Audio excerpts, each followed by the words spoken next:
Good morning, Tom from Cotswold Van Centre here. Welcome to day 3 of what it's like to actually live with an electric van. In this instance, it's our lovely 2023 e-Berlingo. Just to update those who have been following, firstly, congratulations on getting to day 3. It's certainly not been exciting, but I don't think it's meant to be. So with the range left is 123 miles. And we've done 51 miles so far.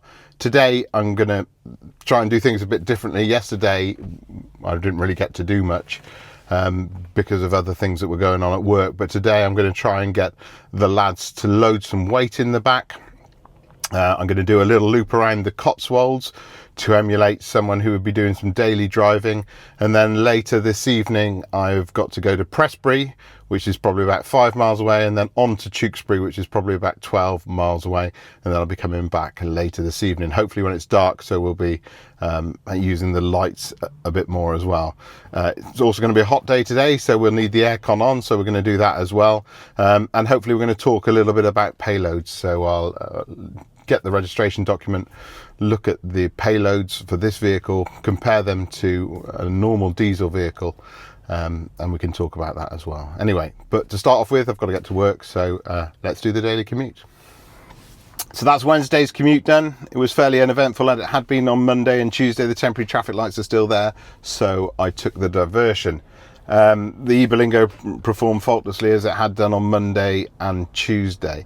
On the way here, I had to remind myself, why am I doing these videos? Well, it's to help try and sell this e-Berlingo. At the Cotswold Van Centre, the majority of our vehicles are still under manufacturer's warranty, and the majority of our vehicles will be under 50,000 miles. All of our vehicles, including this e-Berlingo, can be financed through our finance partners. You need to put down the VAT as a minimum, as a deposit. You can put more in if you want to, and the balance can then be financed up to a 60-month term. So we've loaded the van with some spare wheels and tyres we had in stock. They weigh 68.5 kilograms, and so I think that's a fair sort of simulation of maybe a local painter or a cleaner. I don't think you can have much more weight than that in the van constantly, so we've put that in to try and load it up a little bit. Also worked out a little local circuit to do, so if you're local you'll know where I'm going, but if you're not, it doesn't really matter. It's 16 miles with a mix of hills, country lanes, all bits and pieces. If you're local, we're going to go out the Sherdington Road, up Birdlip Hill, around Cranham, down through Upton St Leonard's, and then back again. It's about 16.5 miles, so it would be good to see with some weight in the vehicle whether that affects the range. I've also been looking online into payloads, and it's very confusing. Different figures from Parker's, different figures from even Citreon to the ones that are on your registration document. But I would say that the clearest way to get the actual payload of your vehicle, or if you're thinking of purchasing a vehicle, the clearest way is to get it from the V5C. And so if you open up the V5C, the registration document, you go to the first page, which is vehicle details, you'll find F.1, which is the max permissible mass of your vehicle, and this is in kilograms. So in this instance it's 2,390 kilograms, and then the mass in service underneath is G, and that's 1,665 kilograms. So if you take away the top figure from the bottom figure, you'll get the payload, and on our van it's 725 kilograms. Now Citreon call this an e-Berlingo 800 Enterprise, and with Citreon and Berlingos in particular, the 800, the number figure, usually relates to the payload. So you can see how confusing it is, because they say you can carry 800, you can actually carry 725 kilos.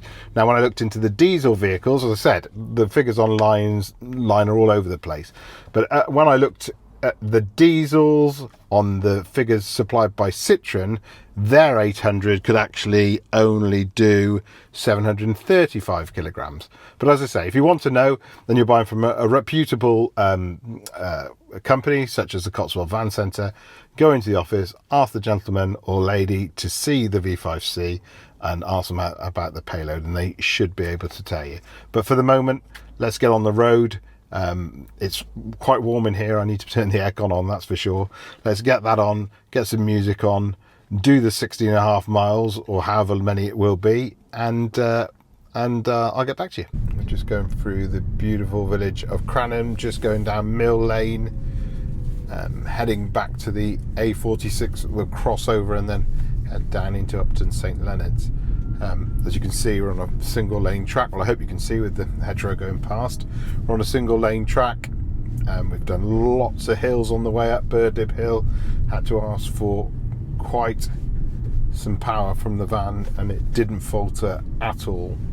I know there's only 70 kilos in the back, but it doesn't feel like obviously we're carrying anything. It'd be really interesting to see how much the vehicle actually weighed. So I've just gone down to see our friends at Harry Buckland's and get on their weighbridge, and without me, and I probably weigh 96, 98 kilos, it weighed 1720. So they're not actually far off, are they, with their weight? So with the trip down to Bucky's to the weighbridge, we ended up doing 23 miles, and we actually used 26 miles of range. So if nothing else, it's a real world experiment of what carrying a bit of weight is like and how that affects the economy of the vehicle, coupled with going up steep hills, down steep hills, and some different style of driving to what we would normally do. So, you know, again, quite interesting. Does it tell us much? Not really sure, if I'm honest, but yeah, definitely worthwhile. I'm going to leave the load in, and for a bit of daily driving as well, and just see whether actually having some weight in the vehicle is the thing that affects the range. But let's see. I think it's my personal view, having been the driver and doing the driving just then, is that it's more to do with the steep hills and having to ask the vehicle for more power. But I don't know is the honest answer. That's just how I feel at the moment, having driven the vehicle. But let's see, I might be wrong. So just leaving work now, heading across town. Never ever leave on time, it's complete nonsense, but it is what it is. Let's get across to Prestbury. Let's get the aircon in here, it's roasting in here, and I'll speak to you in a bit. Literally, it's taken me ages to get across town. It's absolutely ridiculous. I'm only going to try and see my mum, who's in a nursing home this week. So I'm going from Shirlington Road to Prestbury. For those of you who don't know Cheltenham, what do you say, 5 miles, something like that? And so far it's taken me 35 minutes, something like that, and we've just been queuing in traffic because there are temporary lights and road closures everywhere. But it has given me a chance to think about the effect of being in traffic on the range. Now I've had the aircon on and I've had the radio on, and I'm pleased to report again, I'm surprised again, that the range is not slowly ticking down. You know when you see the taximeter run up when you're in traffic? I'm not getting that feeling at all. It seems to still be, I presume it's because there's very, very little draw actually when you're stationary. But you'd have thought it would click down a mile or so every so often, but literally hasn't changed. Anyway, wish me luck on my journey. So that's it. Wednesday evening and I'm back home. It's been a busy day. Lots of really good content created at work today with the team. In terms of the e-Berlingo, we've done 87 miles in total since Monday when we started this, and it says that we've got 90 miles left on the range. So somehow we've gained 8 miles.